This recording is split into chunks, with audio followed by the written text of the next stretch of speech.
नमस्कार, देश की खबरों में आपका स्वागत है। मैं हूं आपके साथ अंकिता और आइए अब खबरें देखते हैं विस्तार से। बिहार विधानसभा चुनावों में जीत हासिल करने वाले विधायकों में से 2/3 के खिलाफ आपराधिक मुकदमे चल रहे हैं तो 81% विधायक करोड़पति हैं। यह दावा निर्वाचन अधिकारी समूह एडीआर ने मंगलवार को जीत हासिल करने वाले 241 उम्मीदवारों की तरफ से निर्वाचन कार्यालय में जमा कराए गए शपथ पत्र का विश्लेषण करने के बाद किया है।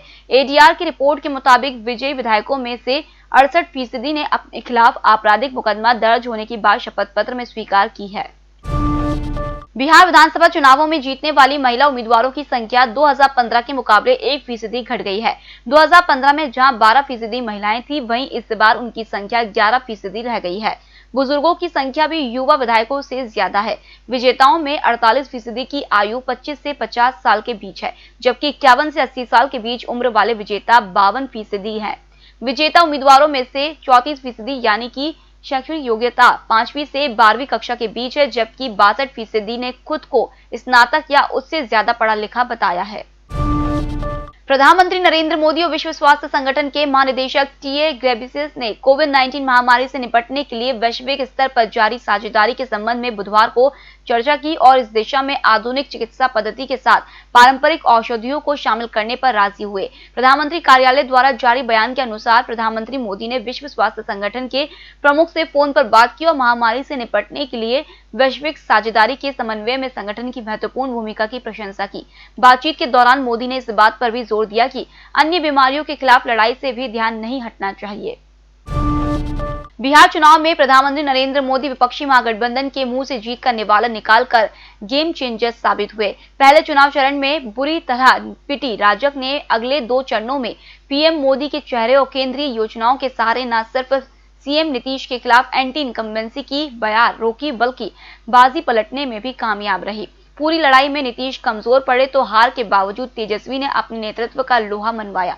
हां, इस पूरी लड़ाई में अपने घर को फूंक कर चिराग पासवान भाजपा का घर रोशन कर गए।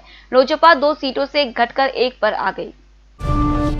प्रधानमंत्री नरेंद्र मोदी आज भारत आसियान के वर्चुअल सम्मेलन की सह अध्यक्षता करेंगे। वियतनाम के प्रधानमंत्री युएन तन युंग भी उनके साथ सम्मेलन की अध्यक्षता करेंगे। इस सम्मेलन में भारत के साथ आसियान समूह के 10 देश हिस्सा लेंगे। इस दौरान कोरोना महामारी के चलते पटरी से उतरी अर्थव्यवस्था को वापस राह पर लाने के उपायों और सभी देशों के बीच सहयोग बढ़ाने पर चर्चा होगी। सार्वजनिक क्षेत्र के 8 लाख बैंक कर्मचारियों को इस दिवाली पर 5 साल के लिए 15% वेतन वृद्धि का तोहफा मिला है। भारतीय बैंक संघ की कर्मचारी व अधिकारी संघों के साथ वार्ता के बाद यह सहमति बनी। इस फैसले से बैंकों पर 7,898 करोड़ रुपए का भार पड़ेगा। आईवीए के मुख्य कार्यकारी अधिकारी सुनील मेहता ने कहा, भारतीय बैंक संघ यूनियनों और अधिकारी संघों के साथ वेतन वृद्धि वार्ता सहमति से संपन्न होने की घोषणा करता है। यह 1 नवंबर 2017 से प्रभावी होगा। समझौते पर United forum of bank unions और बैंक कर्मचारी सेना महासंघ ने हस्ताक्षर किए हैं। राजधानी दिल्ली में कोरोना संक्रमण ने अब तक के सारे रिकॉर्ड तोड़ दिए हैं। बीते 24 घंटे में सर्वाधिक 8,593 संक्रमित मिले, जबकि 85 लोगों की मौत हो गई। बुधवार को दिल्ली स्वास्थ्य विभाग ने बताया कि 7,264 मरीजों को अस्पतालों से छुट्टी मिल गई है। पिछले 24 घंटे में हुई 64,121 सैंपल की जांच में 13% संक्रमित मिले हैं, जो राष्ट्रीय औसत 4.2% से करीब 3 गुना अधिक है। राजधानी में कुल 4,59,975 हो गए हैं। अब तक 4,10,118 मरीज ठीक हो चुके हैं, जबकि 7,228 मरीजों की मौत हो चुकी है। कोरोना की मृत्यु दर घटकर 1.57% हो गई है। होटल गौरीशी भोपाल शहर के बीचों बीच स्थित ठहरने की सर्व सुविधा युक्त जगह है। Room available in affordable prices और facilities free WiFi, AC, TV, parking, security, lift, full sanitized room, toiletry kit. Hotel Gaurishi, hall number 8, Chittor complex, MP Nagar, zone 1, Bhopal. Phone number 7898128620। Congress ने राहुल गांधी को अध्यक्ष बनाने की तैयारी शुरू कर दी है। जानकारी के मुताबिक दिसंबर में अध्यक्ष पद के लिए चुनाव प्रक्रिया शुरू होगी। दिसंबर में ही कार्य समिति की बैठक में राहुल के नाम पर प्रस्ताव पारित होगा। इसके बाद जनवरी में राष्ट्रीय अधिवेशन बुलाकर राहुल के नाम पर मुहर लगेगी। अधिवेशन में नई कार्य समिति के 12 सदस्यों का भी चुनाव होगा। वहीं अन्य 12 सदस्य चुनने का अधिकार नए अध्यक्ष का होगा। पार्टी सूत्रों के मुताबिक अध्यक्ष चुनाव को लेकर तैयारी चल रही है और इसे टाला नहीं जा सकता।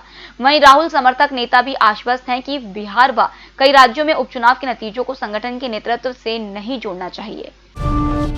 दिल्ली एनसीआर की गुणवत्ता 6 दिन तक लगातार गंभीर स्तर पर बनी रहने के बाद बुधवार को बेहतर हुई है। ऊपरी सतह में चलने वाली हवाओं की दिशा बदलने से 24 घंटे में हवा की गुणवत्ता में 132 अंकों के सुधार हुआ है और वायु गुणवत्ता सूचकांक 476 से 344 पर पहुंच गया। सफर का पूर्वानुमान है कि 13 नवंबर को एक बार फिर हवा की दिशा पश्चिमी और उत्तर पश्चिमी होने से प्रदूषण का स्तर दिल्ली एनसीआर में बढ़ सकता है। दरअसल बीते 6 दिनों से दिल्ली एनसीआर में प्रदूषण गंभीर स्तर में बना हुआ है। बीते साल नवंबर में यह दौर लगातार 7 दिनों तक चला था। डीडीसी चुनाव को लेकर कांग्रेस ने भी नेशनल कॉन्फ्रेंस से हाथ मिला लिया है। लगभग 5 घंटे तक चली बैठक में दोनों पार्टियों के बीच मिलकर चुनाव लड़ने पर सहमति बनी। माना जा रहा है कि भाजपा को चित करने के लिए ही कांग्रेस ने नेका से हाथ मिलाया है। इससे पहले गुपकार गठबंधन ने मिलकर चुनाव लड़ने का ऐलान किया था। सूत्रों के अनुसार पूरा घटनाक्रम बुधवार को सुबह 10:30 बजे शुरू हो गया। शाम लगभग 8 बजे सहमति बनने के फैसले की जानकारी दी गई।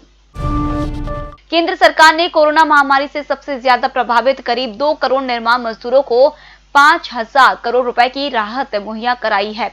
श्रम मंत्री संतोष गंगवार ने कहा है कि महामारी के प्रकोप से मजदूरों और उद्योग को उबारने के लिए मंत्रालय ने कई कदम उठाए हैं। इसके तहत करीब 2 करोड़ निर्माण मजदूरों के बैंक खातों में 5,000 करोड़ रुपए जमा कराए गए हैं। विदेश मंत्री एस जयशंकर ने बुधवार को कहा कि पहले से ही तनाव से गुजर रहे विश्व के लिए कोरोना वायरस महामारी एक जटिल कारक साबित हुई है और वर्तमान परिस्थितियों के चलते शक्ति का एक नया संतुलन उभरने को तैयार है। जयशंकर ने एक सम्मेलन में इस बात का भी जिक्र किया है कि महामारी के कारण उभरे हालात के मद्देनजर कई देशों ने अपनी राष्ट्रीय सुरक्षा की परिभाषा को विस्तारित किया है और वे लचीली आपूर्ति श्रृंखला पर अधिक जोर दे रहे हैं। केंद्रीय वित्त मंत्रालय ने कहा है कि गंभीर घोटालों, बड़ी कर चोरी, अंतर्राष्ट्रीय कर और कालाधन अधिनियम व बेनामी संपत्ति के तहत आने वाले मामलों में आयकर फेसलेस अपील योजना लागू नहीं होगी। सरकार ने 25 सितंबर को फेसलेस अपील योजना शुरू की थी। इस योजना के तहत कमिश्नर के पास अपील करने के लिए पूरी तरह फेसलेस प्रक्रिया उपलब्ध कराई गई थी। इसमें करदाताओं को अपने दस्तावेज इलेक्ट्रॉनिक तरीके से फाइल करने थे और इससे उन्हें खुद आयकर कार्यालय में पेश होने के झंझट से मुक्ति मिल गई थी। इस योजना के तहत अपीलों को रैंडम तरीके से किसी भी अधिकारी को आवंटित कर दी जाती है, जिसकी पहचान अपीलकर्ता के लिए भी अज्ञात ही रहती है। वित्त मंत्री निर्मला सीतारमण के कार्यालय ने बुधवार को ट्वीट में आगे लिखा, अपीलें निर्णय पूरी तरह टीम पर आधारित होगा। दीपावली व छठ महापर्व के मद्देनजर यात्रियों की बढ़ती संख्या देखते हुए रेलवे ने व्यापक तैयारियां कर ली हैं। स्पेशल ट्रेनों की संख्या बढ़ाने के साथ ही भीड़ प्रबंधन का भी खासा इंतजाम किया गया है। बुधवार को रेलवे बोर्ड के सीईओ व अन्य वरिष्ठ अधिकारियों ने नई दिल्ली रेलवे स्टेशन का जायजा लिया। बढ़ती हुई भीड़ को देखते हुए सभी मुख्य स्टेशन से पूर्वांचल दिशा की तरफ जाने वाली ट्रेनों को संचालित किया जाएगा। कुल मिलाकर रेलवे इस बार सफर को सुहाना करने जा रहा है। रेलवे बोर्ड के सीईओ विनोद कुमार यादव ने उत्तर रेलवे के दिल्ली, लखनऊ, मुरादाबाद, अंबाला और फिरोजपुर रेल मंडल को भी यात्रियों की बढ़ती हुई संख्या के लिए पर्याप्त इंतजाम करने का निर्देश दिया। फिलहाल इस बुलेटिन में इतना ही। आप बने रहिए ईएमएस टीवी के साथ। नमस्कार।